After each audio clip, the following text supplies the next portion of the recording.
At ayan po ang ipapalaman po natin sa ating mga tilapia. No? At meron din tayong konting black ground pepper. Liquid seasoning, ayan. At syempre, hindi mawawala ang asin. Hiniwa-hiwa ko po yan para po manuot ang linamnam po ng ating isda. Ayan. And then, siguro yan, pahida natin ng spices para masarap siya.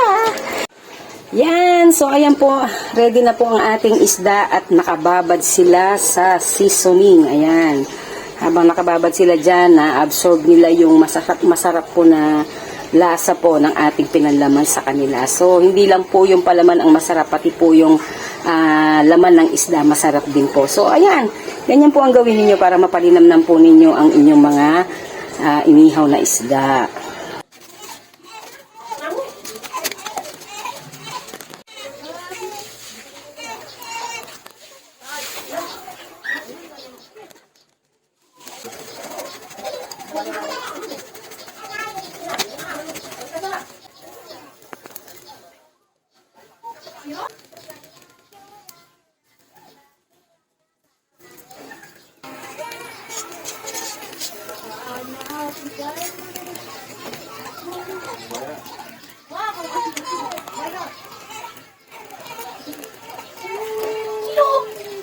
Ayan po, luto na ang ating inihaw na isda.